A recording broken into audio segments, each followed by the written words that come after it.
Salut à toutes et à tous, bonjour à vous, chers amis téléspectateurs de la télévision BF1. Merci de nous suivre sur la première audience télé au Burkina Faso. C'est votre émission Pépites d'entreprise avec toujours les 4 finalistes en lice, toujours pour la compétition. Vous le savez, au cours du dernier Prime, nous avons parlé de l'évolution des candidats depuis le début de Pépites d'entreprise. Et aujourd'hui, on va voir à quel niveau les candidats sont, à quel niveau leurs entreprises sont dans la société, quelle est leur part de marché, leur chiffre d'affaires et tout le reste. On va en juger avec nos jurés qui sont avec nous, 3 jurés pour juger de nos 4 finalistes. On va donner la parole à nos jurés pour dire un mot. On va commencer par M. Bilgo. M. Bilgo Lionel, bonjour. Bonjour. Alors, vous êtes, vous donc, le directeur Afrique de Temenis Média et vous êtes avec nous pour juger de la valeur des entreprises de nos 4 finalistes. Qu'est-ce qu'on peut en dire pour commencer? C'est toujours d'abord un plaisir de venir ici pour découvrir, parce que nous, même en tant que jury, je pense qu'on apprend aussi énormément de ces candidats-là.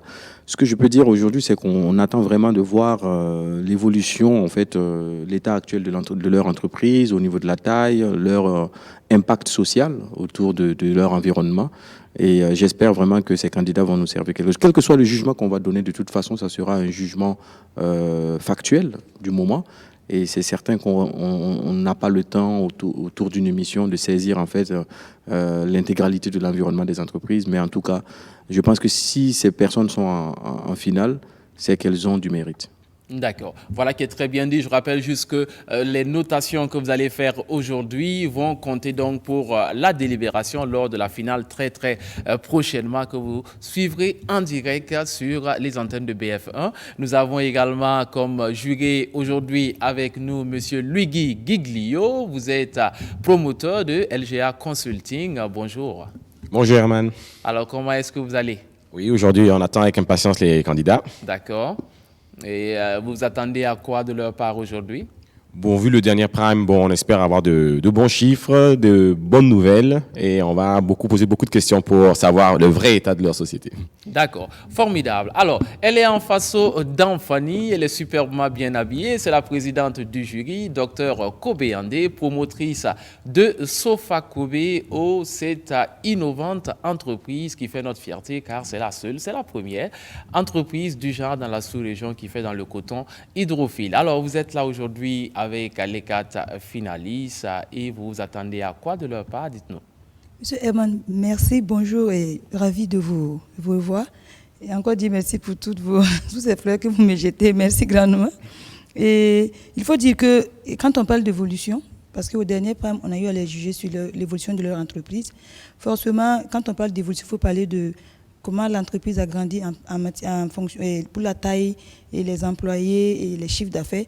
Donc, c'est dire que ce Prime-là va être un Prime ça va être une analyse un peu approfondie par rapport au Prime passé qui était de façon ramassée. Voilà, grosso modo. Donc, on va écouter les différents candidats dans les plus fins détails pour comprendre un peu jusqu'à quel niveau vraiment l'évolution est réelle. Voilà un peu ce que je peux dire. Et nous espérons vraiment sortir avec des sourires pour, en tout cas, finaliser tout ce que nous avons commencé avec eux. Voilà, croisons les doigts pour cela, donc merci beaucoup. Nous allons donc aller à la découverte de ces candidats. On va passer des éléments visuels. Nous sommes allés leur rendre visite au sein de leurs entreprises. On va commencer avec celle qui nous arrive de Bobo Dioulasso, Cissé Kadidiatou. Nous y sommes allés avec une petite équipe de pépites d'entreprise. On va suivre ce que nous avons vu sur place et ensuite elle viendra répondre aux questions des jurés. C'est parti. Je réponds au nom de Cissé Kadidiatou, promotrice de l'entreprise Faso Mousso. Nous faisons la production d'épices médicinales, c'est-à-dire nous faisons la mise en valeur des vertus médicinales de ces épices. Faso Mousso est constitué de 4 personnes actuellement, 2 sur le terrain, 1 à la boutique et 1 qui nous aide avec la comptabilité. Je m'appelle Jakite Maïmouna. Je suis une collaboratrice de Kadidiatou Cissé. Je l'aide à livrer les produits dans les supermarchés. C'est une personne joyeuse. C'est une battante. Je l'admire beaucoup, vraiment beaucoup. Nous livrons nos produits à des structures telles que les supermarchés, les restaurants, les kiosques à café, chez certains particuliers aussi, ceux qui sont dans le domaine de l'entrepreneuriat aussi comme nous-mêmes, nous le faisons déjà. Présentement, Faso Mousso vient de changer de local. Nous sommes situés désormais dans le ciel de la caisse SMI, en face de la caisse SMI, dans la ville de Sia, la belle ville de Sia, Bobo-Dioulasso. Voilà. Nous sommes ouverts de 8h à 18h. Tous les jours ouverts, c'est-à-dire du lundi à samedi. Le dimanche, nous ne sortons pas. C'est le jour de repos. Mais pour les clients patients que nous avons, eux, on les suit le dimanche. Nous faisons conseil santé, suivi santé également aussi. Le fait que la plupart de mes produits interviennent dans le domaine de la santé, qui sont rien d'autre que le diabète, l'hypertension, les problèmes de digestion, d'arthrose et d'arthrite. La plupart des personnes âgées sont frappées par ces fléaux-là, malheureusement. Et donc, je voulais être en face de la caisse SMI pour être plus proche des retraités, des personnes âgées, pour pouvoir, à ma façon, leur apporter mon aide. Et puis, c'est comme si j'étais au centre-ville, au milieu de tout le monde. L'ONEA n'est pas loin de moi. Je ne suis pas loin non plus de la chambre de commerce, ni du trésor, ni du grand hôpital. Je suis de Bobo-Dioulasso. Donc voilà pourquoi j'ai préféré cet emplacement. J'ai préféré être ici. Être plus proche des personnes les plus concernées par mes produits. Dans le supermarché, quand ils nous appellent pour lancer la commande, on passe chez eux pour la livraison. C'est-à-dire que arriver sur place, ils ne font pas des produits qui manquent. Une fois arrivés maintenant, nous essayons de nous entretenir avec eux, nous faisons les points. Voilà. Et maintenant, nous passons à la livraison, suivi de la remise de factures, bien sûr, et de l'encaissement. Maintenant, dans certains supermarchés, ce n'est pas liquidité. Mais dans d'autres, ce n'est pas des transferts d'argent que nous travaillons ensemble. Maintenant, concernant les cas des restaurants, eux, c'est quand ils voient que c'est presque fini, puisque la restauration s'enchaîne. Ils n'attendent pas que ça finisse carrément. C'est quand ils voient qu'il ne reste plus assez qu'ils nous interpellent. Et nous passons leur faire livrer leurs produits. Mais eux, les concernant, c'est en liquidité. Nous utilisons aussi d'autres méthodes, telles que les réseaux sociaux, c'est-à-dire le Facebook, le WhatsApp, business également. Nous approchons aussi les clients quand on sent la personne qui est dans un besoin. C'est-à-dire, on trouve une vendeuse de brochettes, soit une restauratrice dans son local. On lui voit en train d'utiliser des choses qui ne sont pas aussi commodes pour sa restauration. Nous lui proposons, en lui donnant des échantillons à essayer. Là, quand la personne est convaincue, on nous revient. Maintenant, dans les kiosques à café aussi également, quand nous partons trouver les clients de ces derniers en train de prendre leur thé, leur Lipton, nous leur proposons est-ce que nous pouvons vous mettre un échantillon de mélange de gingembre et de clou de girofle, soit de la cannelle. La cannelle va vous aider à vous apaiser, à vous déstresser également. Nous faisons tout cela aussi également. Soit quelqu'un est enrhumé, soit il a la toux. Nous intervenons directement. Nous essayons de lui donner un conseil santé direct. Soit quelqu'un se plaint d'un problème gastrique et qu'on est présent, directement nous intervenons. Nous lui offrons un produit gratuitement. C'est pour le mettre en confiance avec notre produit. Cette méthode nous apporte beaucoup de clients, je vous avoue. Maintenant, ce que nous avons à demander à la population burkinabé, c'est de faire confiance à nos produits. C'est dire que le naturel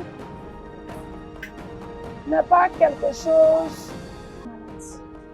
Parce que je me dis, quand on dit une population se porte bien, une population est émergente, c'est qu'il y a la santé. Mais quand il n'y a pas la santé, on ne peut pas être un peuple émergent.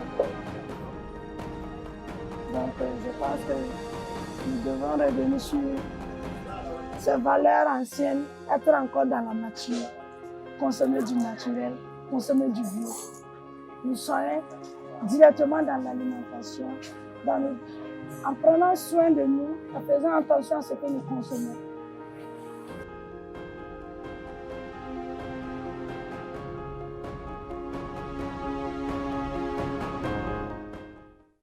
Mademoiselle Esseta, merci pour en tout cas, nous avons suivi le reportage. Je vais passer déjà la parole à M. Bilgo avant d'intervenir. Moi, j'adore ce Burkina-là, ce Burkina de jeunes qui se battent, ce Burkina de jeunes qui refusent la fatalité. Votre documentaire m'a donné la chair de poule, en fait. Vous connaissez votre métier, vous connaissez votre environnement. Vous avez là une espèce de dextérité dans la manière même de parler de vos produits. On sent un amour particulier, en tout cas pour ces produits-là. Bravo pour ce que vous faites et je vous assure que c'est de ce Burkina-là nous on veut. Maintenant, la question que j'ai à poser, c'est que on voit que vous êtes une battante et que l'environnement n'est pas facile. Qu'est-ce qui est plus difficile? Qu'est-ce qui a été les obstacles majeurs pour vous? Parce qu'un documentaire de quelques minutes, en fait, ne nous dit pas la douleur, les peines et les obstacles que vous avez traversés. Est-ce qu'avec Pépite d'entreprise, vous avez pu surmonter certains obstacles plus facilement? J'avoue que Pépite d'entreprise m'a beaucoup aidé pour pouvoir convaincre plus les clients. Puisque la plupart des épices que je vends, beaucoup de Burkinabés ne connaissent pas ces épices-là. Ils ne connaissent pas leur valeur nutritive ni ce qu'ils apportent en plus dans le domaine de la santé. Donc avec les passages au niveau de BF1 sur la télé, ça a convaincu plus les clients qui ignoraient ces épices-là à y croire plus. Mais ce sont des recettes de grand-mère. Je veux dire, ça c'est la tradition africaine. C'est légué, ce sont des secrets en fait d'épices légués de mère à fille, non? Vous dites, excusez. Je veux dire, est-ce que vous avez inventé ces épices ou bien c'est l'héritage culturel et traditionnel en fait? Vous faites valoir en fait la richesse culinaire de nos produits ou bien est-ce que vous les avez inventés vous-même? Concernant les mélanges là, ça je les ai inventés moi-même pour la cuisine. Maintenant, pour ceux qui interviennent dans le domaine de la santé, ça je les ai acquis de ma grand-mère maternelle. Voilà. Et moi, le problème, c'est sur en fait, le suivi de votre affaire. Vous avez parlé dans le reportage du suivi client. Moi, je vais avoir une idée de comment vous suivez vos clients, en tout cas les clients. Comment vous faites? Le suivi client, il s'agit des clients patients, c'est-à-dire des clients qui souffrent d'un mal bien précis. Non, je viens. Ça c'est la deuxième question. Je veux savoir, de façon ordinaire, vos clients qui achètent vos produits, vous avez parlé de vous suivez. Je veux savoir comment vous faites pour les suivre en fait. Le suivi client, en fait, quand le client est très loin, ça on le fait avec le téléphone. On l'appelle pour demander comment ça se passe, comment les clients se comportent envers eux, pour ce qui concerne le cas des supermarchés. Parce que souvent, un client peut venir, soit il peut se plaindre, soit il peut apprécier aussi. Donc, c'est des notes que moi, j'en ai besoin. Okay. Et voilà. patients, pour les patients? Maintenant, pour les patients, je les fais suivre aussi également en ligne, soit souvent je passe jusqu'à chez eux à la maison. Nous en parlons. J'essaie de voir comment les choses évoluent, voir si la manière dont je l'ai dit de faire les produits là, s'il a fait ça selon la manière dont je l'ai expliqué ou s'il a fait ça autrement. Voilà. Je vais peut-être encore rebondir sur un autre point. Je sais que lors des problèmes passés là, pour la fabrication, vous étiez toujours au stade, je vais dire quoi, à piler avec des mortiers et tout. Et vous avez parlé des machines qu'il faut pour... Je ne sais pas si vous avez pu acquérir ces machines-là. Comme en fait, apparemment, vous avez quand même... je vois que la gamme est diversifiée, vous avez du stock. Je veux savoir si c'est l'évolution par rapport à la fabrication. Je ne suis plus au mortier pilon. J'ai eu accès à une machine manuelle. Elle n'est pas aussi technique, mais il est plus rapide que le mortier et puis le pilon. Ce que je voudrais apporter comme peut-être contribution. Et du coup, vous avez dit dans le PM passé que vous vendez plus à Ouaga, alors que le siège se trouve à Bobo. Je suppose que vous mettez beaucoup d'argent dans le transport Ouaga Bobo.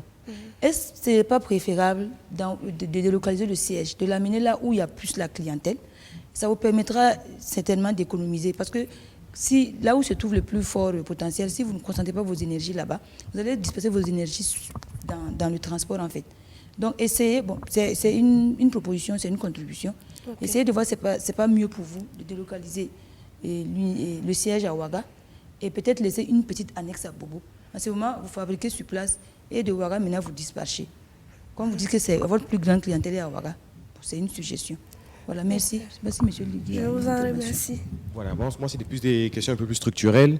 Bon, je vois que vos clients, c'est supermarché, restaurant. Vous travaillez plus à la commande, vous faites du stock. Hein? Vous travaillez plus à la commande ou vous produisez directement? Souvent, je chaque fois des réserves par rapport à les clients que j'ai déjà. Puisque je sais à peu près, approximativement, de combien de pots à combien de pots qu'ils prennent. Donc, pour eux, c'est toujours prévisionnel. Voilà. Okay. C'est comme cela que je fais. Et aussi, sur la partie des employés, vous avez pris, vous dites, une à l'administration, une vendeuse, une à la boutique. Mais donc, vous restez seul à la production? Hein? Vous êtes seul à la production? À la production, je suis seul à la production pour l'instant. Ok, parce que si votre chiffre d'affaires a augmenté et l'évolution a augmenté, bon, ça semblerait plus logique d'avoir quelqu'un d'autre au soutien de la production ou vos recettes sont secrètes. Ça, après, c'est la question qui peut être. En fait, concernant la production, là, c'est le côté hygiénique seulement qui... Parce que pour faire les épices, vraiment, côté hygiène, la moindre erreur seulement, c'est dangereux.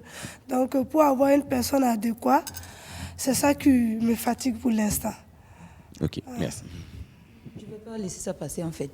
C'est pas possible. Tu ne peux pas être au four et au moulin.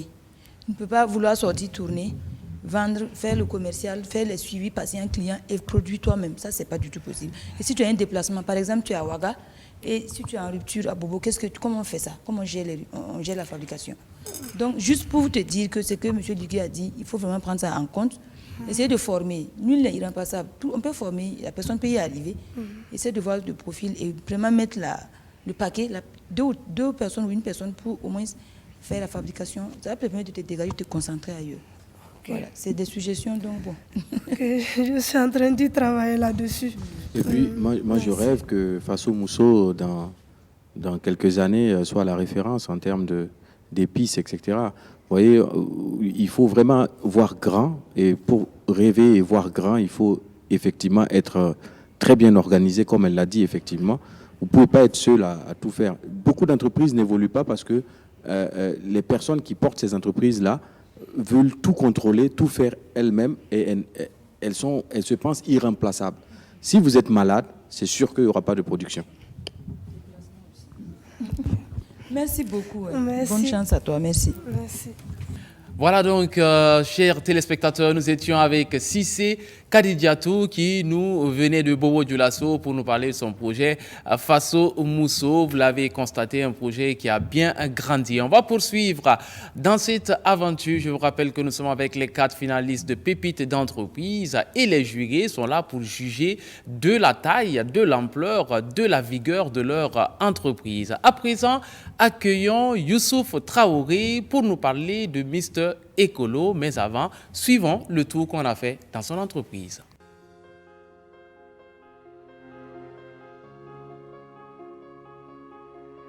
Je suis Youssouf Traoré, promoteur des sacs biodégradables, responsable de la structure Mister Écolo et également porteur du projet Mister Écolo, qui est un projet de mise en place d'une unité moderne de fabrication de sacs biodégradables. Ce projet permettra de produire des sacs à quantité raisonnable, à moindre coût, ce qui permettra à une grande partie de la population d'avoir accès à des sacs biodégradables. Pour l'organisation, il faut dire que la structure Mister Écolo est composée spécialement de trois personnes. Il y a Didassa, il y a Séraphin qui est derrière moi et à moi-même. Il faut dire que pour le personnel, c'est souvent quand nous avons une grande commande que nous employons des contractuels. Il arrive souvent que nous avons des commandes de 2000 à 2000 qu'il faut faire en une semaine. Et en ce moment, nous recrutons des contractuels pour que le travail soit fait très vite. Pour les sacs, tout commence ici, car c'est ici que nous faisons la conception. De la conception, nous faisons le flashage. Après, nous envoyons le fichier à l'imprimerie. Le fichier il est imprimé pour nous revenir. Et en ce moment, le vrai boulot commence. Là, il faut commencer à le plier, à le rainer et passer à l'emballage. Ensuite, après l'emballage, nous avons la livraison. Et après la livraison, nous les envoyons la facture.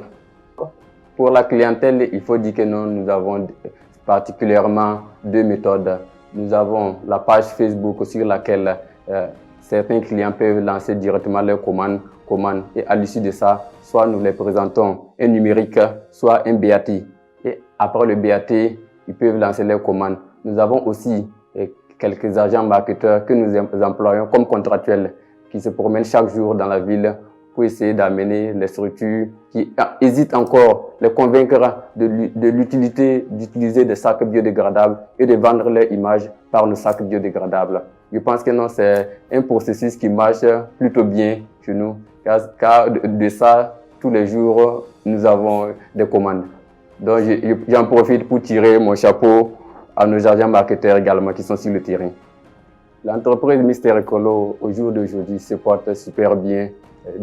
Ce qui fait que chaque jour, nous avons des commandes par-ci et par-là. Là, ce matin, nous sommes sur une commande de 500 sacs, dont une partie a été livrée et le reste sera livré tout à l'heure. Il faut dire que non, côté commande, les choses marchent super bien. Au-delà de cette livraison, nous avons également une livraison de prévue pour ce soir.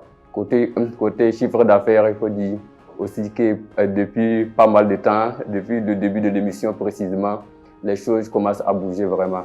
Car par jour, nous pouvons faire un chiffre d'affaires de 100 à 120 000. Pour tous ceux qui me soutiennent depuis le début de l'émission et pour tous ces gens ceux qui n'ont pas hésité un seul instant à me faire confiance pour les approvisionner en sacs biodégradables, j'aimerais vraiment vous dire merci. Et ensemble, nous allons réussir à mener le Burkina vers un environnement plus sain. Merci.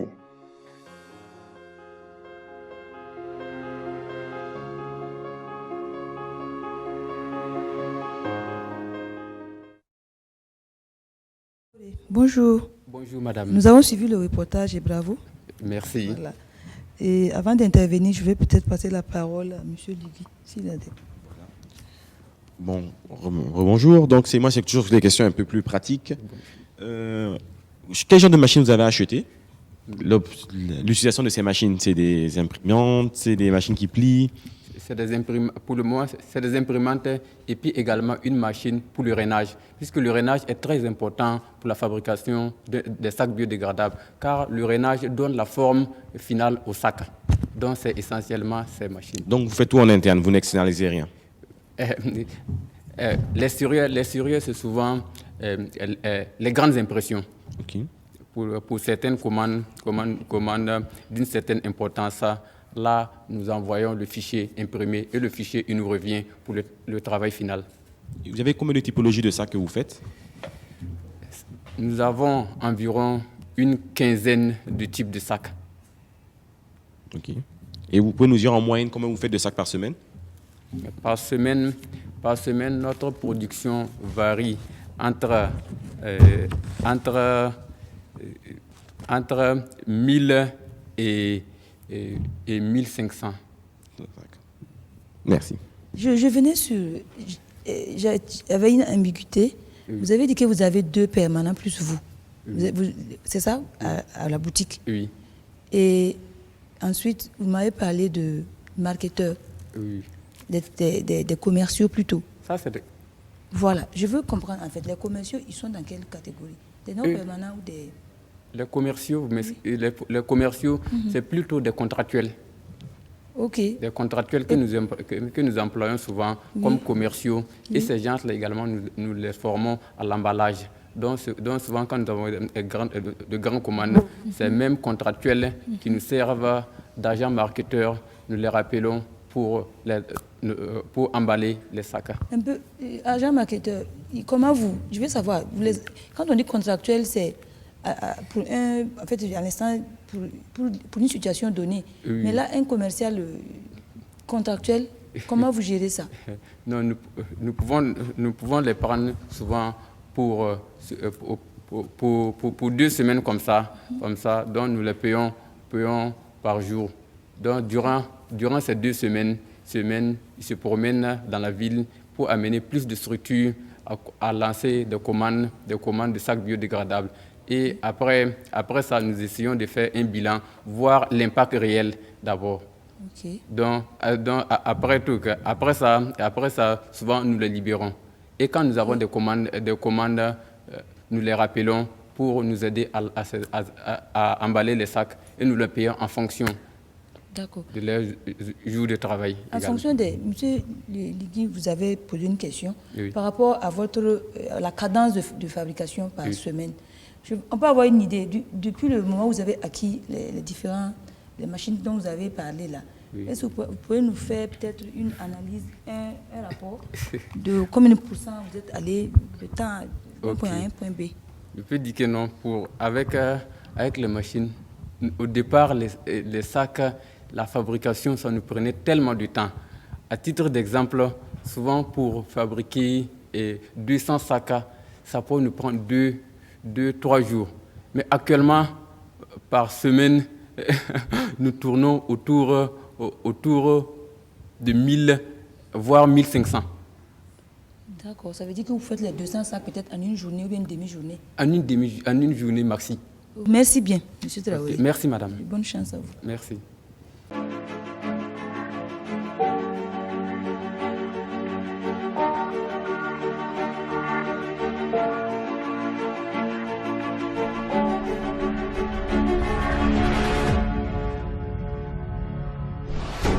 Avec la 4G+ Advanced Donatel, tout devient possible. Croyez en vos rêves et ils se réaliseront sûrement. Le plus important n'est pas de courir, mais d'offrir le meilleur de la 4G+ au Burkina Faso. Avec la 4G+ Advanced Donatel, assurez votre victoire en fin de course. Waouh! Donatel, leader des télé.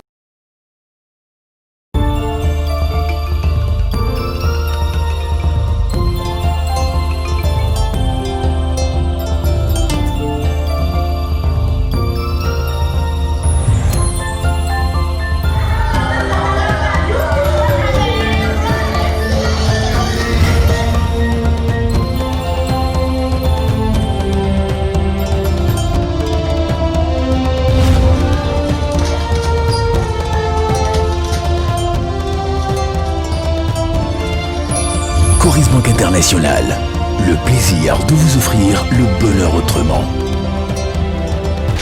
Coris Bank International, la banque autrement. Première banque certifiée ISO 9001, version 2015 au Burkina Faso. Voilà donc, chers amis téléspectateurs, vous êtes avec les finalistes de Pépites d'entreprise. Cette émission télé-réalité a commencé déjà depuis quelques mois avec 100 candidats et nous sommes avec les 4 finalistes. Aujourd'hui, les jurés jugent de la taille et de la valeur de leurs entreprises. À présent, nous allons aller à la découverte de Sanfo Menuiserie, Bois et Métallique. Et après, il viendra lui-même ici répondre aux questions des jurés. C'est parti. Je suis Sanfo Abdraman, j'ai 29 ans. Et je suis le gérant de l'entreprise Sanfo Menuiserie, Bois et Métallique. Et il faut le dire, aujourd'hui, l'entreprise, vraiment, on a atteint un niveau où, un an de cela, on ne pensait même pas qu'on pouvait atteindre ces objectifs. Quand je dis qu'on ne pensait pas qu'on pouvait atteindre ces objectifs, c'est-à-dire, aujourd'hui, l'entreprise, elle est formellement créée et on a pu vraiment se procurer des machines pour commencer un certain nombre de travaux. Hormis les machines, vraiment, l'idéal, même l'originalité de mon projet, en ce moment, nous sommes là-dedans et on est en train de bien avancer. L'entreprise, en ce moment, on a un effectif total de 8 personnes, y compris moi-même. C'est-à-dire, on a 3 apprentis qui sont là pour apprendre le travail, le métier qu'on est en train de faire. Et hormis les 3 apprentis, on a 3 chefs têtes qui sont vraiment des professionnels qui travaillent, qui ont des contrats par semaine avec moi. Et hormis ça, il y a la secrétaire aussi qui est là. Elle a un contrat par mois, quoi. Elle, son contrat avec l'entreprise, c'est par mois. Et à moi aussi, où j'ai un salaire aussi fixé, voilà, où je suis en train de tout mettre un peu dans l'entreprise pour pouvoir atteindre les objectifs visés. Moi, c'est Salvador Maria, secrétaire agent commercial de l'entreprise Sanfo Menuiserie Bois et Métallique. Mon rôle ici, c'est de donner des rendez-vous à des clients et puis faire la publication de nos meubles à travers nos différentes pages WhatsApp, Messenger. Quand j'arrive le matin, je contacte les clients pour leur dire non, si les meubles est fini, ils sont contents aussi, je leur donne un autre rendez-vous. Je travaille ici, ça fait maintenant un mois. Le patron n'a pas de problème. Il est aimable avec tout le monde, surtout avec les clients. Moi, c'est Salvador Abdoulaye, je suis le chef d'atelier et le chargé de marketing dans l'entreprise Sanfo Menuiserie Bois et Métallique et Agri. Notre collaboration, ça s'est bien passé, ça fait 3 ans qu'on est ensemble, il n'y a pas de souci. Je m'occupe aussi de surveiller les chantiers et les travaux de l'atelier. Concernant aussi les jeunes qui apprennent aussi, je les surveille aussi. Sanfo lui-même, il n'a pas de problème avec nous. On discute ensemble sur les projets, on se donne des idées et on essaie d'avancer. Concernant l'organisation du travail, il faut le dire qu'en ce moment, on est en train de donner le meilleur de nous-mêmes, vraiment pour être une entreprise vraiment de référence. On a principalement 2 locales, où ici, on est là uniquement pour la confection des mobiliers en question qui sont commandés. Mais les commandes se font au niveau du bureau qui est tout juste à 500 mètres d'ici. Et un peu là-bas, quand un client il arrive, vraiment, il ne pourra rien faire d'autre que de nous féliciter. Et ensuite, concernant un peu l'atelier ici, là où on fait les confections, bien évidemment, on reçoit nos clients, mais après que les contrats soient passés au niveau du bureau. Et en ce moment, quand il vient ici, c'est pour voir un peu l'état d'avancement. Donc voilà pourquoi on a maximisé aussi un peu les moyens ici. Là, s'il arrive aussi, il y a toujours au fait la même confiance. Concernant le fonctionnement un peu de l'entreprise, on a un cahier de compte de dépenses recettes, c'est-à-dire jusqu'au centime. Jusqu'au centime, 5 francs même sort, c'est écrit quelque part que 5 francs est sorti. Et même quand 5 francs rentrent, on sait que c'est rentré. Ça nous permet de faire un point à chaque fin de semaine, de savoir on travaille, on est en perte ou bien on travaille, on est en train de gagner. Mais je vous l'ai dit franchement, on est très satisfait vraiment de ce côté. Nous avons payé des machines vraiment à coût vraiment de presque 1 million. On a des signoles, on a des meules, on a une machine vraiment à scier. Ça veut dire, pour dire à défaut du CNC, c'est au fait la meilleure machine quoi. Et même toutes les dimensions que tu veux, tu déposes ça sur ça, tu programmes et puis elle te la découpe quoi. Même en angle 90 degrés, même ouvert à plus de 90 degrés. Voilà, il y a une machine qu'on a payée pour ces travaux-là. Donc c'est ce qui nous permet de gagner en temps et de perfectionner aussi côté travail.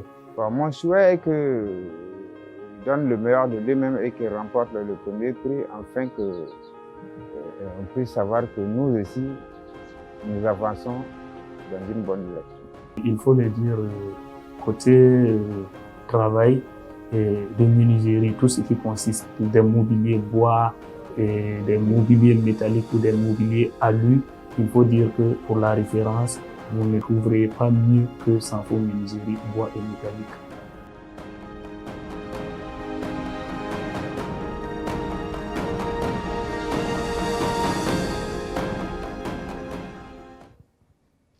Monsieur Sanfo, bonjour. Oui, bonjour, cher membre du jury.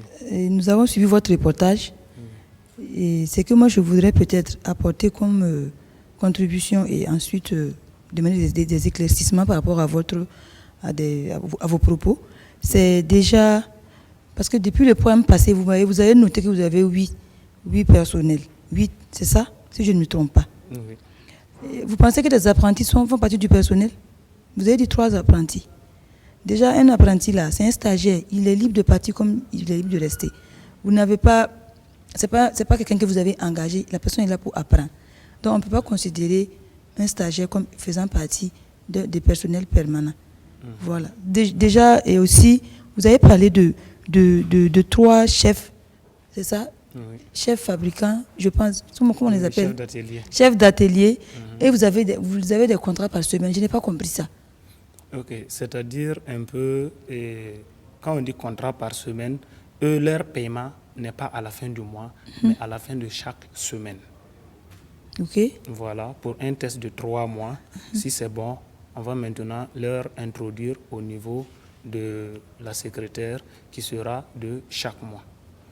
Donc, si je comprends bien, à part la secrétaire, le personnel que vous avez actuellement, il y en a qui sont en phase d'essai. Les 3 chefs sont en phase d'essai. Non, parmi les 3 là, il y a 2 qui ont déjà dépassé l'étape du l'étape de test là, qui ont rejoint la secrétaire parce que. Ce sont des permanents.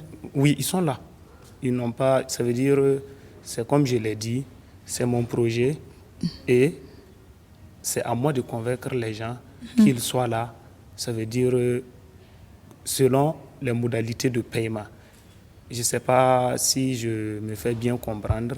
Ça veut dire ma force aussi en tant qu'un jeune entrepreneur, je les ai convaincus de se rallier à mon entreprise parce que dans mon entreprise, on a un espoir, c'est gagnant-gagnant. Chacun aura sa part et à la fin du mois et que eux aussi, ils m'ont bien compris. Le message, en fait, a été bien reçu, quoi. Donc, chacun aussi est là et se contente de peu qu'il gagne au lieu au fait d'être assis et de ne rien faire. Parce qu'aujourd'hui, il faut comprendre aussi, être dans une entreprise renommée comme la mienne n'est pas une chose aussi facile à avoir au Burkina Faso ici. Ok, bon, je pense que ça va. Et là, vous avez parlé des documents que vous avez, des cahiers recettes, des cahiers dépenses. Moi, je voudrais savoir, parce que j'ai suivi la secrétaire, elle est en même temps secrétaire, elle est commerciale, c'est ça? Oui. Maintenant, elle est aussi responsable de... Qui s'occupe de ce côté, de ce volet-là? Volet dépenses, recettes. Okay. Qui remplit ce cahier? Qui est responsable? Ok. Bon, étant donné que nos moyens sont limités, on ne peut pas se donner le luxe d'avoir une secrétaire à part, avoir un agent commercial à part. Alors que moi-même, j'ai été formé sur tous ces aspects avec Pépite Entreprise. Ils nous ont donné toutes ces formations. Donc, qu'est-ce qu'il y a? Il y a la secrétaire qui est là, déjà qui avait des notions en secrétariat. Ou les formations que j'ai acquises, moi aussi, au fil de ses débuts, je les transmis. Donc, c'est-à-dire qu'elle est en même temps la secrétaire, elle s'occupe un peu des dépenses, ça veut dire liées, parce que quand moi je suis sur le terrain, je ne peux pas tout noter. Donc, elle note tous les détails, c'est-à-dire toutes les sorties ou toutes les entrées. Et ensuite, elle est en même temps l'agent commercial, c'est-à-dire les offres de services. Et on a un objectif de 100 le mois passé où on a pu faire passer ça. C'est-à-dire au moment où souvent, puisque nous travaillons souvent, et ça ralentit et souvent on a trop de travail. Les moments où souvent ça est en ralenti, il y a elle avec un des chefs de travail et qui sortent avec les offres de services. Il y a telle alimentation ici, il y a telle pharmacie, il y a telle entreprise, il y a telle structure. Ils rentrent et ils essaient de convaincre qu'on est la meilleure entreprise pour les proposer nos produits. Et je suis très fier d'eux parce qu'ils arrivent au fait à défendre l'entreprise au même titre que moi qui suis ici en train de la défendre. Donc je dis c'est la jeunesse qui gagne. Je vous remercie. Monsieur Bilgo, vous avez une intervention. Non, félicitations pour ce que vous faites. Moi, je suis vraiment ému par ces reportages-là. C'est vrai que quand on ne plonge pas dans l'univers de ces finalistes-là, on ne saisit pas réellement en fait ce à quoi ils sont confrontés. Et puis, il a été très malin là de parler justement de la faiblesse en fait de leur capacité financière. Et donc, parfois, dans des petites entreprises ou des petites structures, on se retrouve avec plusieurs casquettes, à faire plusieurs choses à la fois. Quand on n'a pas les moyens de se prendre des salariés, et c'est pour ça la formation est utile. Parce que quand on ne peut pas recruter quelqu'un et payer, autant se former et puis faire le travail en attendant d'avoir les reins suffisamment solides pour prendre un salarié. Merci. On vous remercie, Monsieur Sanfo. Merci. Voilà donc, chers amis téléspectateurs, on était là avec Sanfo qui nous présentait son entreprise Sanfo Menuiserie Bois et Métallique. On a vu comment l'entreprise est aujourd'hui avec ses employés, ses missions. Et nous poursuivons, on va terminer d'ailleurs avec une dame qui, cette fois-ci, vient nous parler d'écologie à travers son projet d'écologique. Elle, vous la reconnaissez déjà sans doute, c'est Baïkro Aïchata Adams. Mais avant qu'elle arrive, suivons. Bonjour, bienvenue à Décologique SARL. J'étais en train de travailler, mais bon, comme vous êtes là, suivez-moi.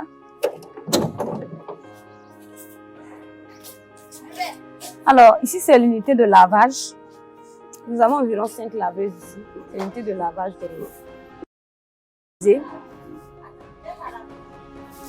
Ici, c'est la mini unité de transformation. Ça, c'est une commande qu'on doit livrer tout à l'heure. Donc, c'est la commande de Coris Holding.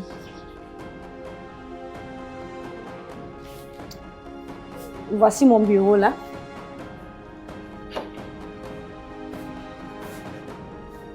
Décologique est une entreprise éco-citoyenne qui œuvre pour une Afrique verte qui réussit pour mieux vivre. À Décologique, nous avons, moi, la PDG, en même temps directrice technique et de production. Nous avons une secrétaire comptable. Nous avons également la directrice commerciale et marketing. Alors, mon travail consiste à gérer l'aspect commercial, marketing et également l'aspect communication. Aïchata Baïkro, qui est la promotrice de Décologique, je dirais une jeune burkinabé assez courageuse. Voilà. Pour moi, en fait, elle représente un exemple parce que c'est une jeune assez battante et elle est assez dégourdie dans ce qu'elle fait. Elle y croit et petit à petit, on espère qu'elle pourra atteindre son objectif final. Il faut dire qu'ici à Décologique, nous commençons d'abord par la collecte des déchets. Nous avons environ 5 personnes qui collectent les déchets. Et nous avons d'autres personnes en externe. Nous travaillons aussi avec les gens de la brigade d'aide pour avoir nos déchets. Ensuite, nous avons les laveuses qui sont également au nombre de 5. Des femmes quand même très dynamiques qui sont en situation un peu difficile, mais qui ont eu quand même de quoi faire pour pouvoir subvenir à leurs besoins. Nous avons les transformatrices et les transformeurs. Nous sommes les artistes en quelque sorte parce que nous transformons ce que vous trouvez comme des déchets en trésors, en grands trésors avec notre touche à nous. Vous étiez habitués premièrement à avoir des meubles en pneus recyclés. Mais sachez que Décologique fait du recyclage général. Et nous allons bientôt implémenter notre recyclerie générale.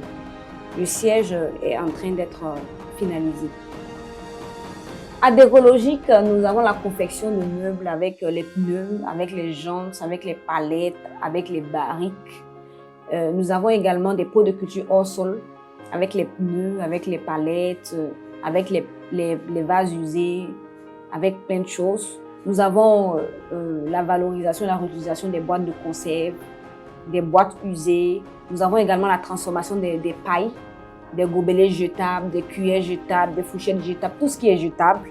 Nous avons également la fabrication de poubelles avec les pneus. Nous avons la décoration atypique que nous faisons avec des objets usés, donc la récupération que nous faisons pour décorer, qui est très atypique et original pour le mariage, pour le baptême, pour les occasions. Nous avons également la distribution de biopesticides. Nous avons la fabrication de compost à partir de compost à partir de déchets alimentaires. Nous avons une panoplie vraiment vaste. Sur le terrain, c'est par des prospections. Donc, sur un premier temps, on fait des dépôts de courrier au sein des entreprises et dans lesquels on demande des entretiens avec les premiers responsables.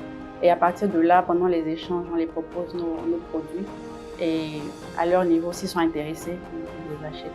Et sur Facebook, c'est beaucoup plus par des publications. Parce qu'il faut dire qu'il y a beaucoup d'interactions sur les réseaux sociaux. Donc, quand on poste, généralement, les gens réagissent. Et à partir de là, on les donne des informations et on les envoie également des images de ce qu'on fait. Et en retour, on a des résultats, enfin, des propositions d'achat. L'approche client, ça se fait à partir des annuaires téléphoniques. Parce qu'il faut dire qu'on travaille beaucoup plus avec les entreprises. Ce sont eux qui sont plus nos clients, en fait, que les ménages. Donc, on utilise des annuaires téléphoniques, on les contacte et puis on essaie de les rencontrer pour les proposer nos produits. Généralement, les retours sont assez positifs parce qu'il faut dire en fait que les gens sont très intéressés par les produits qu'on fait, puisque généralement les meubles, on les voit de façon classique. Et quand nous on les apporte justement ce nouveau décor-là à partir des objets recyclés, ils sont beaucoup plus intéressés. Il y a un accent assez positif qui est mis. Par mois, on peut avoir 3 à 4 clients pour un chiffre d'affaires d'à peu près 600 000. Parce qu'il faut dire que le salon, il est à 200 000 francs. Donc on a pu vendre 2-3 salons pour atteindre des 600 800 000 francs par mois. Donc je vous incite vraiment à faire confiance à Décologique SARL. Parce que nous sommes une entreprise éco-citoyenne qui œuvre pour la protection de l'environnement, pour lutter contre les maladies vraiment que drainent les déchets. Quand on tourne partout, on voit les déchets dans les pneus, il y a de l'eau, dans les boîtes de conserve, il y a de l'eau, tout ça, même en saison sèche, il y a de l'eau qui se retrouve dedans. Nous sommes là pour votre santé en quelque sorte et pour la préservation de l'environnement à travers Décologique SARL. N'hésitez pas à nous faire confiance. Nous sommes situés à Tanguin, vers l'hôpital Chifra. Faites un tour à Décologique SARL. Vous ne serez pas dessus. Allez sur notre page déjà pour avoir nos coordonnées et tout, et pour voir un peu nos produits. N'hésitez surtout pas.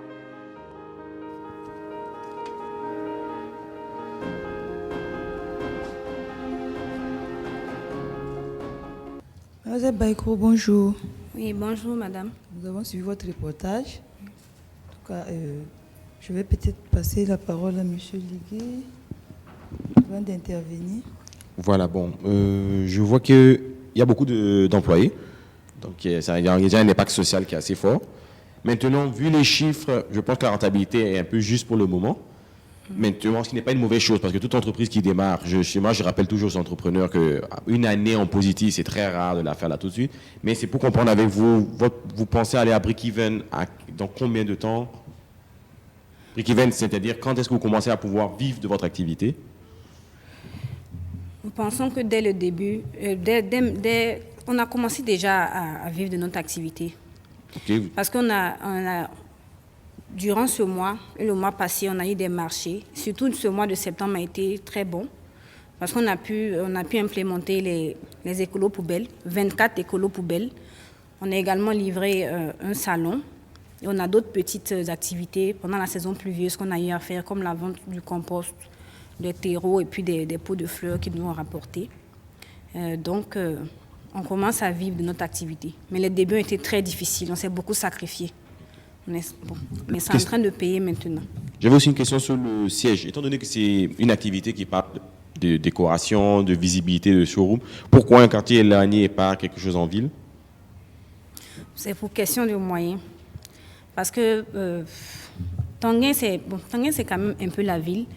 Mais pour question de moyens, on a préféré choisir un endroit qui est assez accessible côté loyer. Bon, maintenant, nous allons maximiser sur la communication. Heureusement que BF1 nous aide avec la communication. Donc, je pense que les gens pourront venir. C'est pas caché, c'est accessible. Ok. Ok. Moi, déjà, une petite... Juste pour corriger. Vous n'êtes pas, pour le moment, vous n'êtes pas PDG. Vous avez dit PDG que vous êtes, c'est juste pour ne plus le répéter parce que bon, c'est pas exact. Vous êtes, si c'est une SARL, vous êtes directrice générale. Okay. Voilà, PDG c'est quand on passe à une SA. Ok. Voilà. Merci beaucoup. Voilà. Ok, du coup, j'ai vu qu'effectivement, comme M. Duguay a dit, vous avez beaucoup d'employés. Vous avez des collecteurs, vous avez des laveuses. Bon. Okay, je veux savoir, déjà, je suppose que c'est des contractuels. Oui, les laveuses, les collecteurs, c'est des contractuels. Les confectionneurs, je suppose, ceux qui fabriquent là, c'est ceux qui font la confection, non? Bon, ceux qui font la confection, moi je fais la confection. Okay. Donc, dans l'équipe technique, je suis dans l'équipe technique, également administrative. Okay. Donc, je fais la conception également. Je suis directrice technique. Je suis en même temps technicienne, je travaille en même temps. Donc, on travaille ensemble. Je travaille avec eux. Et donc, eux aussi, ils sont permanents? Ou bien c'est des contractuels aussi? Leur contrat est un peu particulier parce qu'ils travaillent sur les marchés. Nous savons, on n'a pas assez de moyens. On ne peut pas se permettre d'avoir beaucoup d'employés qu'on doit payer par mois. D'accord, c'est des contractuels alors? Oui. Maintenant, l'équipe qui est permanente est au nombre de 5 personnes. À savoir la directrice commerciale et marketing, à savoir une secrétaire comptable et puis 2 commerciaux, committee managers et chargés d'accueil. Bon, ils cumulent 3 fonctions, mais bon, on n'a pas trop le choix. Donc vous avez 5 permanents? Oui, oui. D'accord. Bon, moi, je vais peut-être rebondir aussi sur Parce que lors des primes, depuis le début, quand on a commencé à vous évaluer, en aucun moment, je n'ai entendu parler de fabrication de compost et de biopesticides. Je veux savoir à quel moment ce plus-là, en fait. Bon, depuis le début, nous avons dit que nous faisons du recyclage de tout ce qui est usé, d'objets usés. Mais on n'a pas eu le temps de vraiment citer tout ce qu'on faisait. On a lancé, pour un premier temps, la gamme pneumatique, la gamme des pneus, parce que c'est ce qui sortait le plus. Mais sinon, notre recyclage est général. Donc, au niveau des pesticides écolos, comme nous faisons la préservation de l'environnement, c'est notre cheval de bataille. Donc, nous sommes en train de songer à cela. Donc ce n'est pas encore, vous n'êtes pas encore en train de le faire? Non, non. On n'a pas commencé à produire cela, mais nous allons le faire dans un bref délai, au fait. C'est dans très peu de temps. Pour la saison prochaine, ça sera prêt. Mais quant au compost et puis au pot de fleurs en puneux, ça, nous avons commercialisé déjà. Les composts, là? Oui. Vous faites ça sur le siège actuel? Non, ce n'est pas sur le siège actuel. Je vous avais remis des plaquettes de présentation. Derrière, la première image. La maisonnette là. Oui, c'est un terrain au fait. On n'a pas pu bien prendre. Comme j'ai pris la photo avec mon téléphone, je n'ai pas pu bien prendre. C'est un terrain qui sert de... Bon, ça nous va nous servir de site. Site pour l'usine. Donc, on va produire là-bas uniquement. Et puis, ici, ça sera pour l'exposition comme showroom. Donc, on a dispatché les deux. Donc, le compost, c'est là-bas qu'on fait. Ok, merci. Je vous en prie. Donc, bravo pour ce que vous faites, mais je voulais abonder dans le sens de docteur tout à l'heure pour la question du compost et autres, les nouveaux produits que vous faites là.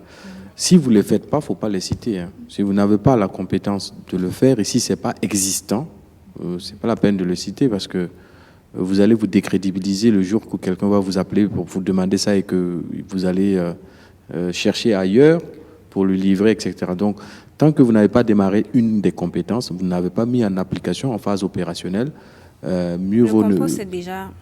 Ok, d'accord. Donc, mieux vaut faire silence sur ça, quoi. Et je termine en disant que votre coiffure vous va à merveille. Merci. Aïssata, merci bien. Merci. Bonne chance. Voilà, quatre entreprises donc au top, amenées par des jeunes gens dynamiques. Ce sont les finalistes de Pépites d'entreprise. Très vite, courez sur notre page Facebook bf1.tv ou sur la page Pépites d'entreprise pour suivre leurs projets, voir donc ce que ces jeunes-là font de merveilleux. C'est la fin donc de ce prêt, mais avant bien sûr, il faut que je recueille les avis de nos jurés avant qu'on se dise au revoir. On va commencer avec vous, Monsieur Luigi Giglio. Dites-nous donc qu'est-ce qu'on retient de ces quatre finalistes finalement. Bon, on a de l'avancement. Il y a encore beaucoup de choses à corriger, mais c'est des entreprises jeunes qui démarrent, donc c'est assez normal. On ne peut pas leur demander d'être parfaits juste après ce programme. Donc on espère qu'ils prendront en compte ce qu'on a dit et qu'ils amélioreront et qu'on pourra les rencontrer même après le programme pour des collaborations et voir leurs avancements. D'accord, formidable. C'est sûr que les coachings continuent, l'accompagnement continue avec ces candidats, mais vous les retrouverez, chers téléspectateurs, très bientôt pour la grande finale. Et parmi les quatre, on verra qui va remporter le premier prix d'une valeur de 15 millions de francs CFA. Je pense que ça peut aider à faire grandir une entreprise, n'est-ce pas, M. Bilgo? Oui, certainement, ça peut aider à faire grandir une entreprise. Au-delà même du capital, au-delà de l'aspect financier, ce qui aide à faire grandir une entreprise, c'est la motivation de l'entrepreneur, c'est son intelligence et sa capacité à s'adapter. Et c'est clair que créer une entreprise dans l'environnement administratif et économique burkinabé, c'est très difficile. Donc, ce qu'ils ont fait et le parcours qu'ils ont eu là, c'est déjà extraordinaire. Nous, on est entrepreneurs, on sait de quoi on parle. C'est vraiment très difficile. Et je souhaite que d'ailleurs Pépites d'entreprise porte le plaidoyer justement pour créer un écosystème entrepreneurial favorable. Porter le plaidoyer, faire porter les difficultés justement de ces jeunes-là à s'adapter et à se développer dans cet environnement-là pour que le politique puisse agir et suivre. Le désir d'entreprendre, en fait, ne peut s'accroître que lorsqu'il y a un espoir de réussite que l'on a dans un environnement donné. D'accord. C'est bien noté. Merci beaucoup, M. Bulgo. Et quand on connaît votre force d'argumentation, eh bien, on va vous associer pour porter ce plaidoyer. On termine avec la présidente du jury en guise de conclusion. Qu'est-ce qu'on peut dire? Et ce que M. Bulgo vient de dire, c'est que c'est la motivation qui est, en tout cas, le moteur pour faire avancer une entreprise. Et en tout cas, on a bien vu la motivation à travers les différentes interventions que nous avons suivies ensemble. Et il y a eu beaucoup d'évolutions, comme M. Ligui l'a dit, beaucoup d'évolutions. On a vu vraiment qu'ils ont essayé de parfaire, essayer de s'adapter aux situations. Et je pense qu'ils s'en sortent déjà bien. Pour ceux qui auront des financements, ce serait encore, en tout cas, un grand plus pour vraiment les booster. Et pour ceux qui n'en auront pas, je pense qu'ils s'en sortent déjà. Et nous ne pouvons que les encourager et inviter aussi les autres à emboîter leur pas, à ne pas se décourager et en tout cas avoir leur rêve devenir réalité. En tout cas, c'était vraiment bien, c'était un honneur pour moi de présider ce jury-là. Et je pense que nous avons aussi appris quelque chose aujourd'hui. Et nous disons merci à BF1 pour tout cet accompagnement. Merci beaucoup. Vous parlez comme c'était la fin. Il reste encore la grande finale. Gardez vos notes au chaud parce que ces notes-là vont servir pour classer ces candidats. Ces notes-ci, plus les notes donc du dernier prime. Eh bien, chers téléspectateurs, merci à vous de nous avoir suivis. Continuez de soutenir ces jeunes pépites et à très vite pour la finale de la première édition de Pépites d'entreprise. Ciao, bye bye.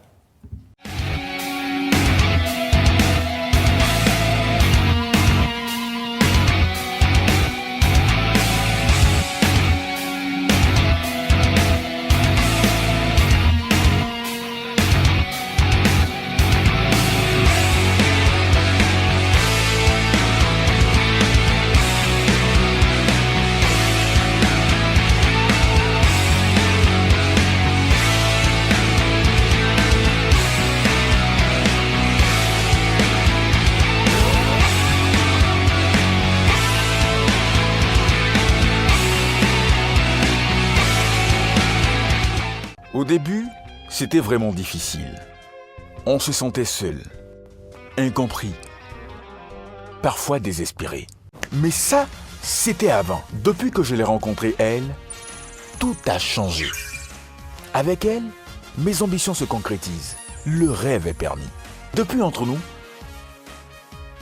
c'est une véritable relation de confiance. Et vous, quelle est votre banque? Avec nous, poussez les limites de vos ambitions. Coris Bank International, la banque autrement.